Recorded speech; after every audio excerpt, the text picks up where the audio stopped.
नमस्कार दोस्तों, आप सभी का जो है ज्ञान तिलक IAS अकेडमी में स्वागत है। मैं रुपेश वर्मा आप सभी लोगों का स्वागत करता हूं। दोस्तों, आज हम लोग का जो है टॉपिक है, जो है चल रहा था टॉपिक उद्देश्यों की प्राप्ति के उपाय कौन से हैं, जिसमें संप्रभुता को कवर कर दिया गया था, समाजवाद को कवर कर दिया गया था, धर्मनिरपेक्षता, लोकतंत्र और गणतंत्र जो है बचा था। तो आज इसी क्रम को आगे बढ़ाते हुए जो है हम लोग इसको कवर करते हैं कि हम लोग देखते हैं कि धर्मनिरपेक्षता क्या है। धर्मनिरपेक्षता सबसे पहले हम इसको लेक्चर के माध्यम से कवर करते हैं कि धर्मनिरपेक्षता होता क्या है। धर्मनिरपेक्षता का तात्पर्य यहाँ पर कि राजकाज के मामलों में धर्म के द्वारा हस्तक्षेप को न स्वीकार करना, उसे ही धर्मनिरपेक्षता कह सकते हैं। या फिर जो है इसमें क्या है कि इसके अर्थ में अगर हम देख सकते हैं कि ये प्रावधान किया गया है संविधान में कि जो है क्या है कि सर्वधर्म समभाव, भारत जो है सभी धर्मों के प्रति समान दृष्टिकोण रखेगा, किसी धर्म के साथ भेदभाव नहीं करेगा, धर्म को राजनीति से अलग किया गया है, धर्म के नाम पर कोई वोट नहीं मांग सकता है, और जो है भारत में जो धार्मिक स्वतंत्रता का अधिकार प्राप्त है वो संविधान के अनुच्छेद 25 से लेकर 28 तक जो है सभी नागरिकों को प्राप्त है। तो ये तो हमारा क्या रहा कि धर्मनिरपेक्ष से तात्पर्य।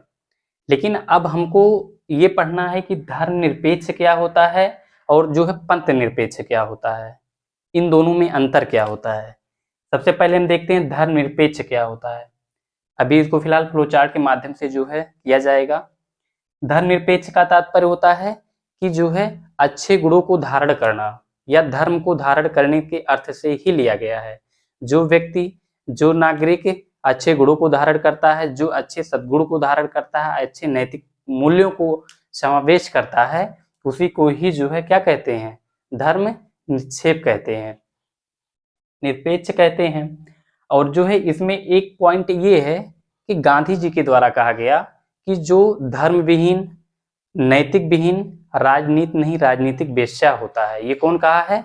ये गांधी जी कहते हैं। और फिर इसी क्रम में आगे बढ़ते हुए जो है अगर हम पंथ निरपेक्ष के संदर्भ में देख लेते हैं कि पंथ निरपेक्ष क्या होता है। पंथ मतलब रास्ता, रास्ता क्या है?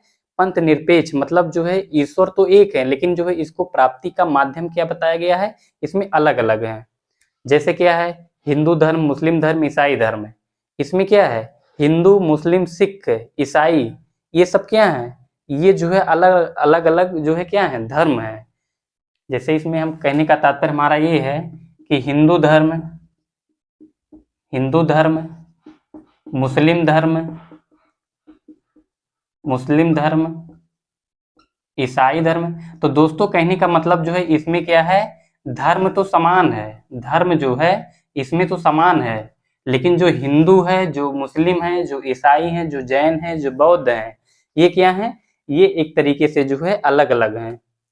और इन्हीं अलग अलग, इन्हीं विभिन्नताओं के माध्यम से ही जो है एक विशेष प्रकार के कर्मकांड या अंतर जातीय संघर्ष या अंतर धार्मिक संघर्ष की स्थिति उत्पन्न होती है। तो ये जो है आप लोग इसको देख सकते हैं। और इस तरीके से अगर ये देखा जाएगा कि भारत जो है पंथ निरपेक्ष है या धर्म निरपेक्ष, तो इस आधार पर कहना ज्यादा उचित होगा भारत एक पंथ निरपेक्ष राज्य है, ना कि एक जो है धर्म निरपेक्ष। अब इसी को जो है हम लोग फ्लो चार्ट के माध्यम से इसको देखते हैं।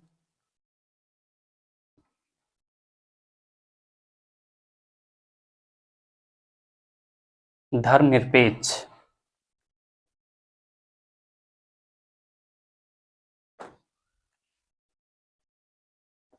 धर्म निरपेक्ष, लोकतंत्र, गणतंत्र। ये तो हम किसको पढ़ रहे थे, हम लोकतंत्र, धर्मनिरपेक्ष को। तो इसमें क्या है कि जो है राजकाज के मामलों में हस्तक्षेप, पहला पॉइंट क्या है, राजकाज के मामलों में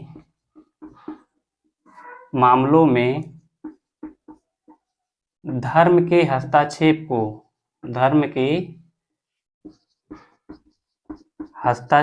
को ना स्वीकार करना। और फिर जो है दूसरा पॉइंट क्या है, धर्म को जो है इससे तात्पर्य क्या है कि सर्वधर्म समभाव, सर्वधर्म समभाव, अर्थात भारत जो है सभी धर्मों के प्रति समान दृष्टिकोण रखेगा, अर्थात भारत सभी धर्मों के प्रति, सभी धर्मों के प्रति समान दृष्टिकोण रखेगा, समान दृष्टिकोण रखेगा। बार बार प्रश्न यहां से पूछा गया है। तीसरा पॉइंट क्या है, जो है किसी के साथ भेदभाव नहीं करेगा, किसी भी धर्म के साथ मतलब भेदभाव नहीं करेगा, भेदभाव का अंत, भेदभाव का अंत किसमें, धर्म से संबंधित। और धर्म का प्रावधान, चौथा पॉइंट है धर्म का प्रावधान जो है इसमें अनुच्छेद 25 से 28 तक, 25 से लेकर 28 तक जो है धार्मिक स्वतंत्रता का प्रावधान दिया गया है, धार्मिक स्वतंत्रता, सभी व्यक्ति को धर्म की स्वतंत्रता है। पांचवा, धर्म को राजनीति से अलग किया गया है, धर्म को राजनीति से अलग किया गया है। नेक्स्ट पॉइंट छठवां, धर्म के नाम पर कोई वोट नहीं मांग सकता है, धर्म के नाम पर कोई वोट नहीं मांग सकता है, कोई वोट नहीं मांग सकता। तो दोस्तों ये रहा जो है हमारा ये धर्मनिरपेक्ष से तात्पर्य, धर्मनिरपेक्ष से क्या रहा, ये तात्पर्य रहा। लेकिन अब हम जो है धर्मनिरपेक्ष और पंथ निरपेक्ष में जो है इसके अंतर को देखते हैं कि इसका अंतर क्या है। जो भी बंधु जो है, जो भी क्लास नोट से ये बनाना चाहते हैं वो अच्छे तरीके से बना सकते हैं, क्योंकि इसी उद्देश्य से जो है वीडियो बनाया ही जा रहा है कि ताकि हर व्यक्ति जो है इसको समझ सके और अपना संक्षिप्त नोट्स बना सके। अब जो है इसके अंतर को देखते हैं। धर्म निरपेक्ष, पंथ निरपेक्ष, ये क्या है, अंतर। दोस्तों इसके अंतर में हम पहला पॉइंट इसमें देखते हैं क्या है, धर्मनिरपेक्ष क्या होता है। धर्मनिरपेक्ष मतलब जो है धर्म को धारण करने से लिया गया है, धर्म धारण करने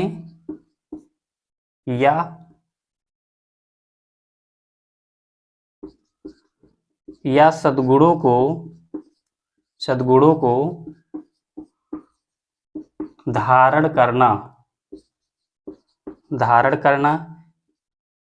ही जो है क्या है, इसका ये अर्थ बताया जा रहा है। अर्थ मतलब जो है धर्म धारण करने से या सद्गुणों को धारण करने के अर्थ से जो है को ही जो है एक तरीके से धर्मनिरपेक्ष कहा जाता है। फिर इसमें एक की पॉइंट ये है, इसमें दूसरा क्या है, गांधी जी का कथन है, किसका, गांधी जी का कथन। गांधी जी का कथन क्या है इसमें कि जो है इसमें ये बताया गया कि जो जो व्यक्ति धर्म विहीन होता है, जो नैतिक विहीन होता है, वह राजनीति नहीं राजनीतिक वेश्या होता है। जो धर्म विहीन नैतिक विहीन राजनीति वेश्या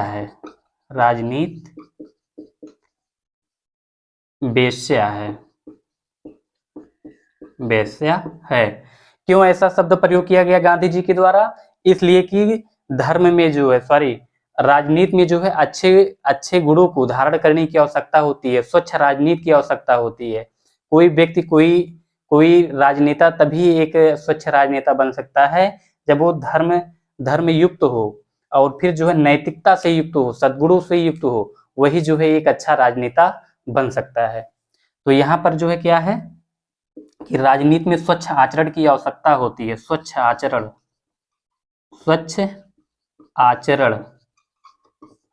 की आवश्यकता पर बल। दोस्तों ये तो हमारा ये हुआ धर्मनिरपेक्षता लेकिन हम पंथ निरपेक्षता देखते हैं। पंथ निरपेक्षता में हमने अभी जो बताया कि इसका अर्थ क्या होता है, एक तरीके से मार्ग भिन्न, मार्ग भिन्न। मार्ग भिन्न का मतलब क्या है, जैसे उदाहरण हम समझ सकते हैं, जैसे हिंदू धर्म, मुस्लिम धर्म, ईसाई धर्म, ईसाई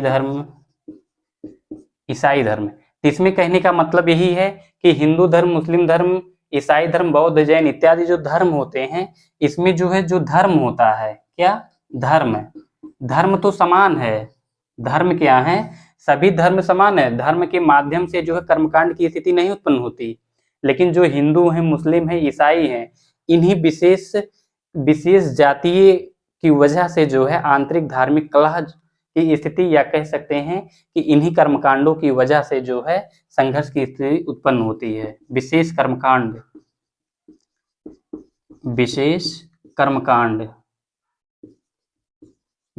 कर्मकांड उत्पन्न करते हैं।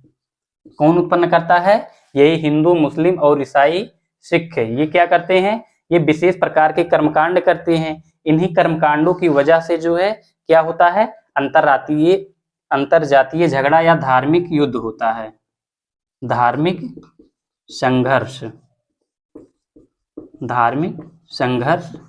होता है। ये रहा। और फिर इसके बाद जो है धार्मिक संघर्ष होता है, और फिर इसमें जो है कह सकते हैं कि अगर इसके आधार पर ये तुलना किया जाए कि भारत को धर्मनिरपेक्ष कहा जाए या पंथ निरपेक्ष, तो अगर इस आधार पर देखा जाएगा तो भारत एक जो है पंथ निरपेक्ष है। भारत एक बहुलतावादी देश है। भारत में विभिन्न धर्म हैं, विभिन्न लोग हैं, विभिन्न रंग रूप के लोग हैं। तो इस आधार पर जो है कह सकते हैं भारत एक जो है पंथ निरपेक्ष राज्य है। अब पंथ निरपेक्ष के बाद जो है अब हम पढ़ेंगे लोकतंत्र। हमारा धर्म निरपेक्ष हो गया, लोकतंत्र पढ़ेंगे। लोकतंत्र क्या है, लोकतंत्र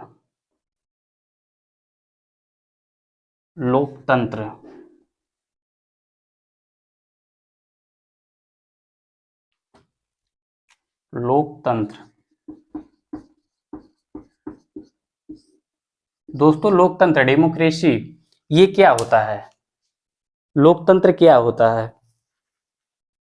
लोकतंत्र में जो है इसमें अब्राहम लिंकन के द्वारा कहा गया कि जो है जनता के लिए जनता द्वारा शासन ही जो है क्या है, लोकतंत्र है। इसमें क्या है, क्या कहा गया, अब्राहम लिंकन का कथन है, अब्राहम लिंकन का कथन है जो है क्या है कि जनता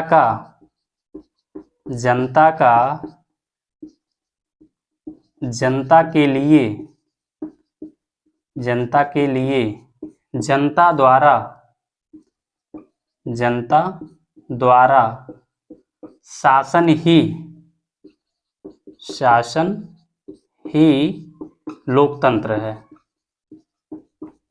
लोकतंत्र है। इसमें अब्राहम लिंकन जी क्या कहते हैं, अब्राहम लिंकन जी का कथन है कि जनता के लिए जनता द्वारा शासन ही लोकतंत्र है। अब इसमें जनता के लिए जनता द्वारा शासन ही लोकतंत्र का तात्पर्य क्या है कि भारत में जो है देखेंगे कि भारत में जनता क्या करती है कि वो एमपी एमएलए को चुनती है, और ये एमपी एमएलए जो होते हैं ये जनता के प्रतिनिधि होते हैं, और जनता जो है अपने प्रतिनिधि के रूप में जो है इन एमपी एमएलए का जो है चुनाव करती है, और ये एमपी एमएलए जो होते हैं यही जो है जनता के प्रति जवाबदेह होते हैं, उत्तरदायी एक तरीके से होते हैं। क्या है, भारत में जनता अपने प्रतिनिधि के रूप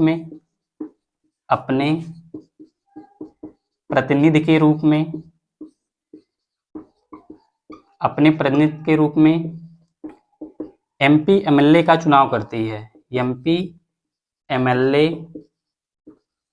का निर्वाचन करती है,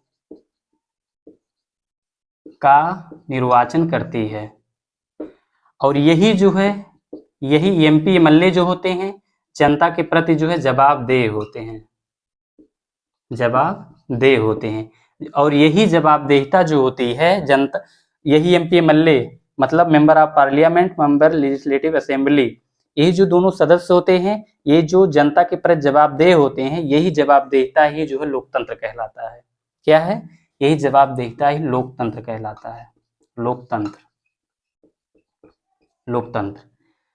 अब इसमें जो है अगर लोकतंत्र के संदर्भ में कुछ भी लिखने के लिए आ जाता है तो आप इसको जो है अच्छे से बाखूबी से इसको जो है लिख सकते हैं, समझ सकते हैं। फिर इसके बाद जो है हमारा क्या है? गणतंत्र। गणतंत्र क्या है इसको हम देखते हैं। गणतंत्र,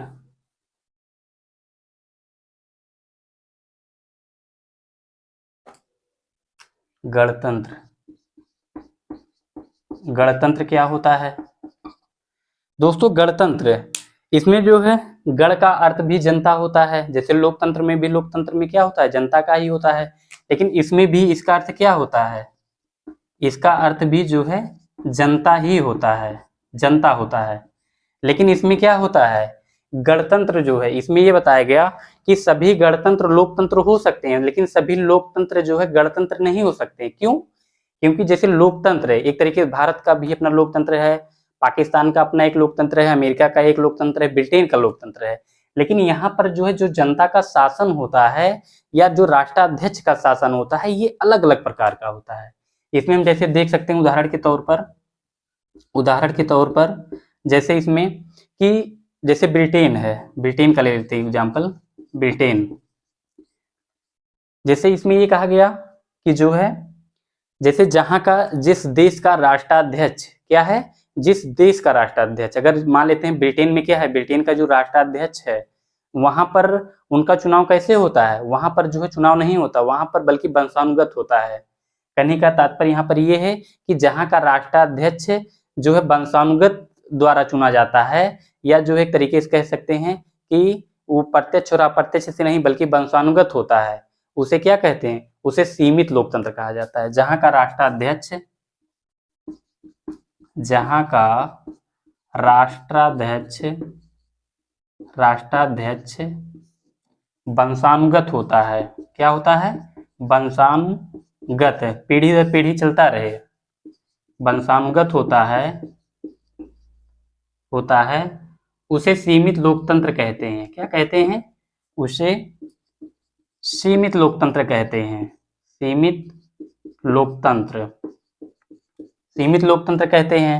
लेकिन दोस्तों अगर जो है यही उदाहरण हम दूसरा उदाहरण देखते हैं, उदाहरण भारत का, भारत, पाकिस्तान, अमेरिका, अगर इनकी जो है इसमें देखा जाएगा कि भारत में लोकतंत्र क्या है, यहाँ पर जो है जो राष्ट्राध्यक्ष होते हैं, जो राष्ट्रपति होते हैं, ये जो है वंशानुगत नहीं है। यहाँ पर जो है देखते होंगे जैसे वर्तमान में जो है जैसे द्रौपदी मुर्मू जी राष्ट्रपति हैं, तो इनका चुनाव कैसे हुआ है? जनता पहले एमपीएमएलए को चुनती है, फिर यही एमपीएमएलए राष्ट्रपति के बीच निर्वाचन में भाग लेते हैं। एक तरीके से कह सकते हैं कि भारत का, पाकिस्तान का और अमेरिका के जो राष्ट्राध्यक्ष होते हैं, इनका निर्वाचन जो है वंशानुगत ना होकर क्या होता है? प्रत्यक्ष और अप्रत्यक्ष रूप से जो है ये चुना जाता है।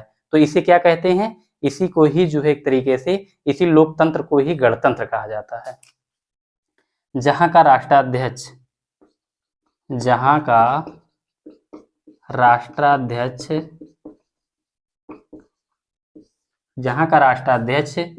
प्रत्यक्ष एवं अप्रत्यक्ष रूप से चुना जाता हो, प्रत्यक्ष एवं अप्रत्यक्ष द्वारा चुना जाता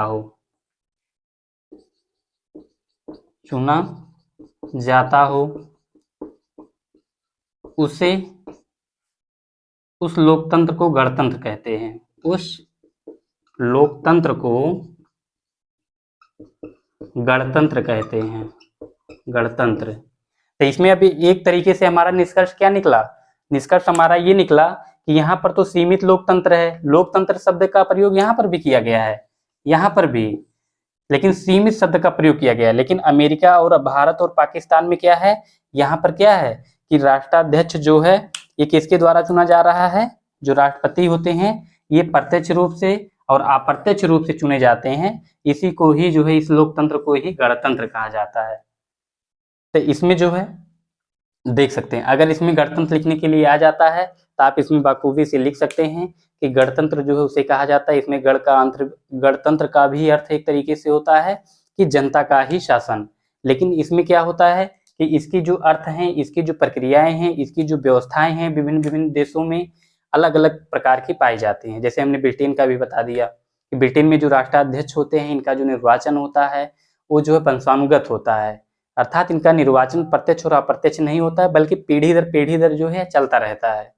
जबकि भारत में, पाकिस्तान और अमेरिका में अगर देखते हैं तो ये कैसा होता है, ये जो है यहाँ पर जनता के द्वारा पहले एमपी एमएलए को चुना जाएगा, फिर यही एमपी एमएलए अदर लोग मिलकर जो है क्या करते हैं, राष्ट्रपति के चुनाव में भागीदारी करते हैं।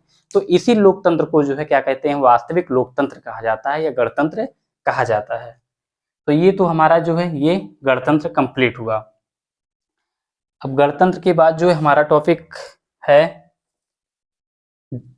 अगला है, क्या प्रस्तावना संविधान का भाग है। बार बार परीक्षाओं में पूछा गया है और यहाँ से जो है कई बार प्रश्न पूछे गए हैं, काफी इंपॉर्टेंट प्रश्न जो है आज हम लोग उसको डिस्कस करेंगे। क्या प्रस्तावना संविधान का भाग है? क्या प्रस्तावना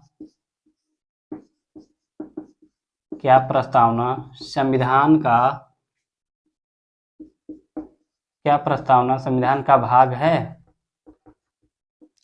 देखिए दोस्तों, इसकी जो है एक पूर्व लंबी कहानी है। हम इसमें जो है एक एक करके पॉइंट वाइज देखते हैं, पहला इसमें है कि 1960 ईस्वी में बेरूबारी वाद में सुप्रीम कोर्ट ने कहा कि जो है प्रस्तावना संविधान की कुंजी है लेकिन संविधान का भाग नहीं है। पहला पॉइंट क्या है हमारा कि 1960 में बेरूबारी वाद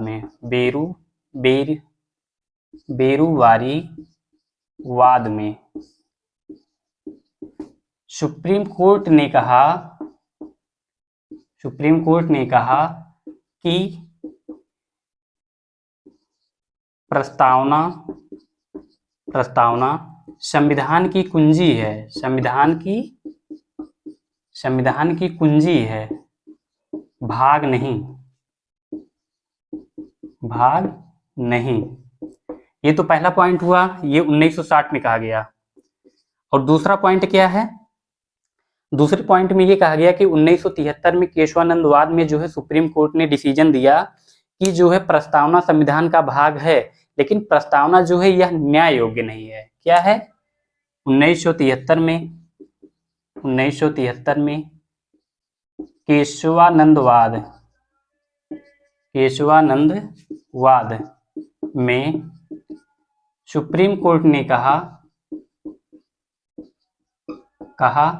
प्रस्तावना संविधान का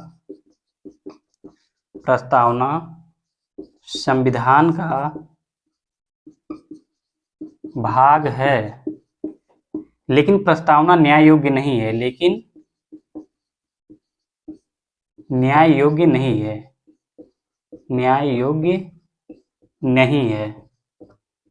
अर्थात कहने का मतलब ये है कि प्रस्तावना को लेकर जो है न्यायालय में मुकदमा नहीं दर्ज किया जा सकता। और तीसरा पॉइंट ये है कि जो है प्रस्तावना में क्या संविधान संशोधन किया जा सकता है, प्रस्तावना में संशोधन किया जा सकता है या प्रस्तावना की भाषा प्रस्तावना में संशोधन किया जा सकता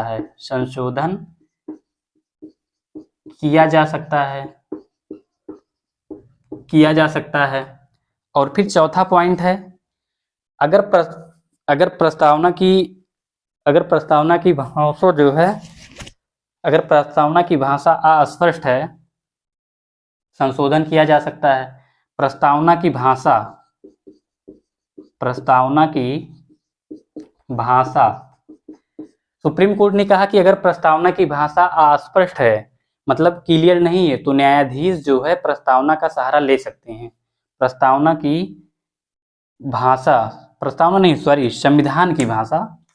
संविधान की भाषा अगर अस्पष्ट है, संविधान की भाषा अस्पष्ट है तो न्यायाधीश प्रस्तावना का सहारा ले सकते हैं, प्रस्तावना का सहारा ले सकते हैं। प्रस्तावना का सहारा जो है क्या कर सकते हैं, ले सकते हैं। तो ये जो है इसमें बार बार परीक्षाओं में कहाँ से पूछा गया है, इसमें ये पूछा गया है कि किस वाद में सुप्रीम कोर्ट ने कहा कि जो है प्रस्तावना संविधान की कुंजी है।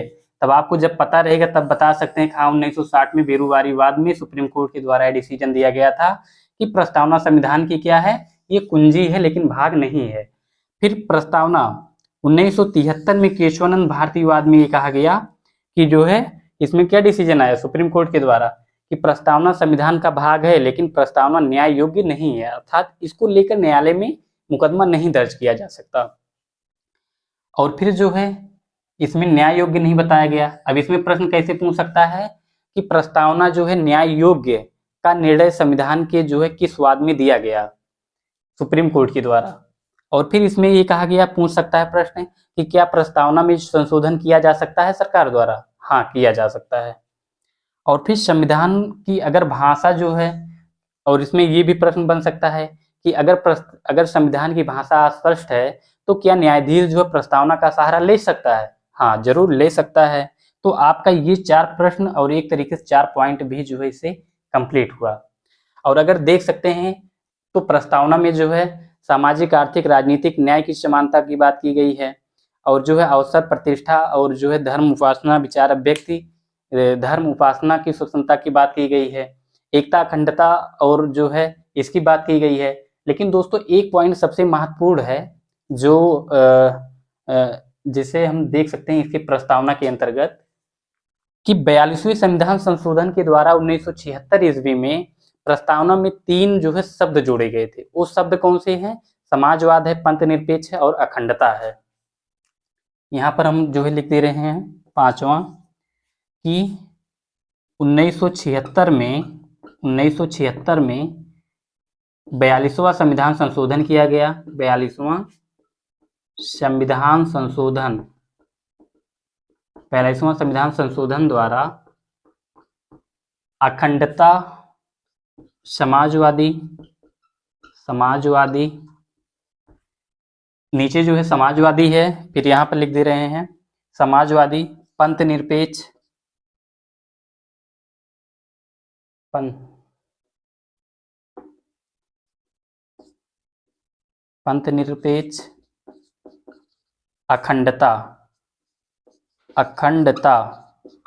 अखंडता शब्द को जो है जोड़ा गया था। कब, 1976 में जो है 42वां संविधान संशोधन किया गया, और इसी संशोधन के माध्यम से संविधान में जो है समाजवाद शब्द को जोड़ा गया, अखंडता शब्द को जोड़ा गया और पंथ निरपेक्ष शब्द को जो है यहाँ पर जोड़ा गया था, पंथ निरपेक्ष शब्द को जोड़ा गया। तो दोस्तों ये जो है हमारा ये पता चला कि क्या प्रस्तावना संविधान का भाग है। तो इससे जितने भी महत्वपूर्ण कंटेंट थे, बार बार परीक्षाओं में पूछे गए थे, वो उसका जो है एक्सप्लेन आप लोग के समझ है। फिर इसके बाद जो है हम देखते हैं कि जो है इसमें संविधान की विशेषताओं को देख लेते हैं। संविधान की विशेषता क्या है,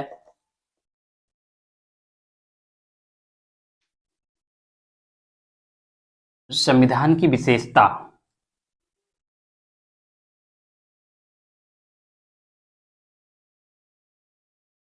संविधान की विशेषता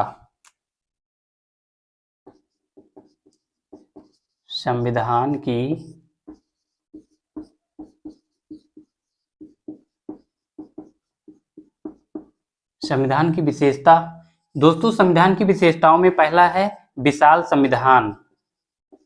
विशाल संविधान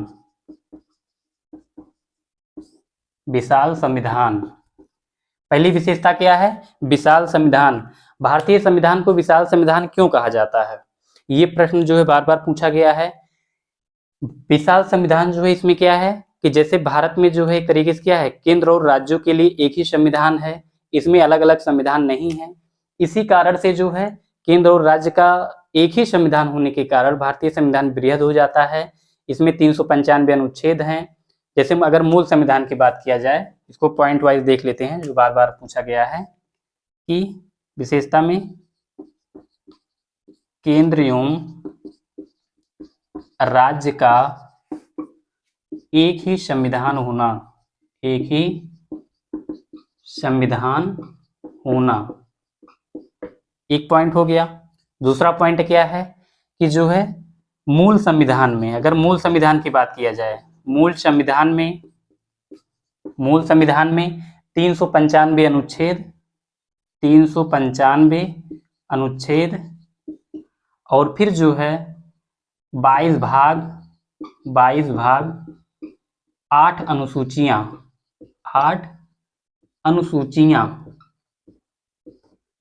अनुसूचियां थी।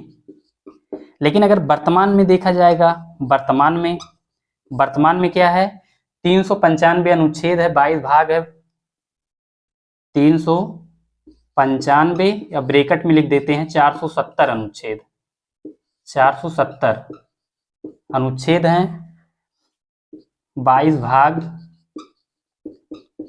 12 अनुसूचियां,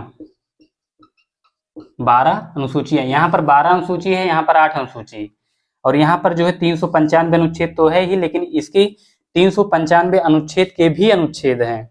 जैसे हम ले सकते हैं विचारों में व्यक्ति की स्वतंत्रता में जो है 19(1) का, खा, गा, घा, अंगा, चा, छा, तो इसमें सभा करने की, बोलने की, विचरण करने की, कारोबार करने की जो है इस सभी स्वतंत्रताओं को शामिल किया गया है। तो इनको जो 19(1) का, खा को जोड़ लिया जाता है, टोटल अगर देख लिया जाएगा तो 470 अनुच्छेद हैं।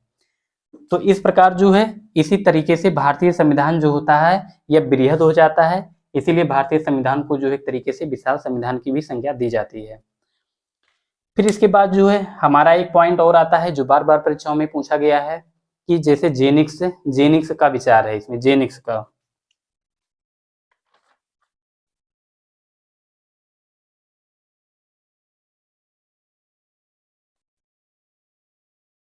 एक तो संविधान की जो है विशालता, विशाल संविधान हो गया, और एक वकीलों का स्वर्ग, वकीलों का स्वर्ग, वकीलों का स्वर्ग। दोस्तों वकीलों का स्वर्ग जो है, भारतीय संविधान को वकीलों का स्वर्ग क्यों कहा जाता है? इसमें वही चीज कि भारतीय संविधान का जो निर्माण किया गया, भारतीय संविधान सभा में कह सकते हैं कि जेनिक्स महोदय कहते हैं, कौन कहते हैं? जेनिक्स, जेनिक्स के अनुसार भारतीय संविधान को वकीलों का स्वर्ग कहा जाता है। क्या कहा जाता है? वकीलों का स्वर्ग, वकीलों का स्वर्ग। अगर हम इसके जो विश्लेषणात्मक पहलुओं को अगर देखेंगे तो भारतीय संविधान सभा में अधिकांश जो है पेशे से वकील ही जो है उसमें शामिल थे, चाहे भीमराव अंबेडकर थे, मतलब जितने भी सदस्य से या जितने भी थे उसमें से अधिकांशता लोगों की जो पेशा था वो जो है वकील का था। तो इसलिए जो है जेनिक्स महोदय ने कहा कि भारतीय संविधान को वकीलों का स्वर्ग कहा जाता है, इसलिए क्योंकि भारतीय संविधान में 395 अनुच्छेद हैं और इस अनुच्छेद के 395 अनुच्छेद की भी इतनी शाखाएं हैं कि जिसका व्याख्या करना जो है बहुत जटिल हो जाता है। इसलिए एक वकील को इसकी वकालत करने का मौका मिल जाता है और साधारण व्यक्ति जो होता है वो इसको समझने में जो है एक तरीके से असफल सा होता है। क्या है कि वकीलों का स्वर्ग कहा जाता है?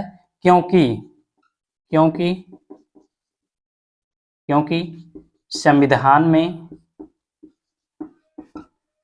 395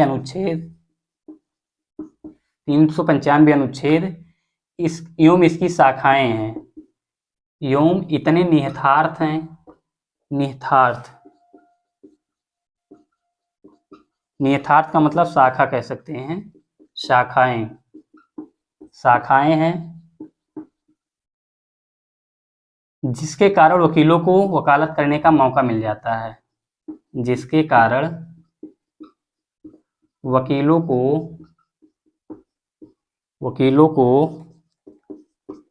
वकालत करने का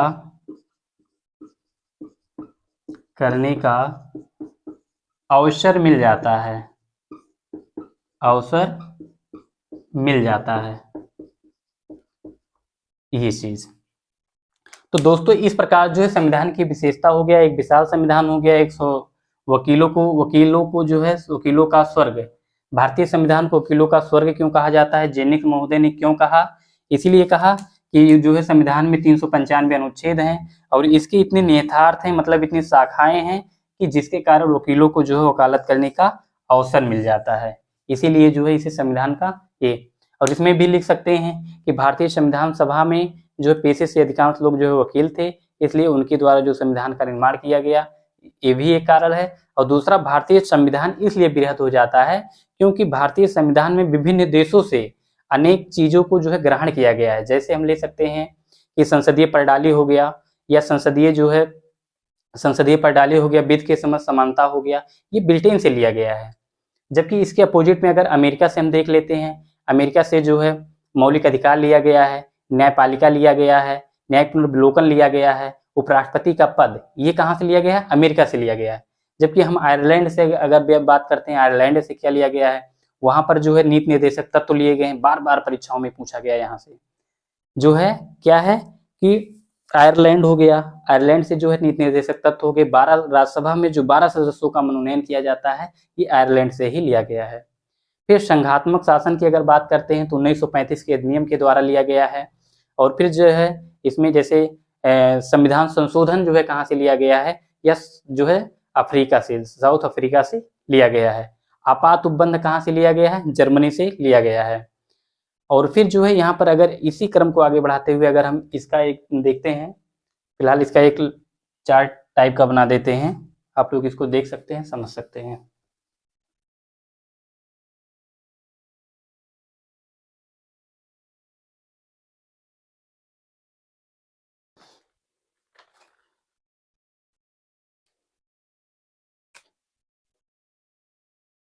भारतीय संविधान की स्रोत, भारतीय संविधान की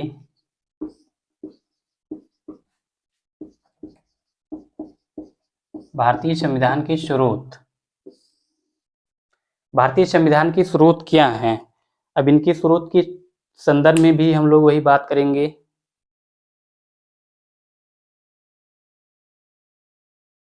तो इसमें जो है अगर कवर हो जाता है, सही है टाइम के अनुरूप, तो इसमें जो है, इसमें क्या है कि संसदीय प्रणाली हो गया, संसदीय प्रणाली, संसदीय व्यवस्था, संसदीय व्यवस्था, और फिर जो है विधि के समझ समता, विधि के समझ समता, ये कहाँ से तीनों लिया गया है? ये ब्रिटेन से लिया गया है। कहाँ से? ब्रिटेन से। फिर इसके बाद जो हमारा आ जाता है अमेरिका से संबंधित, हम लोग देखते हैं अमेरिका से क्या लिया गया है। अमेरिका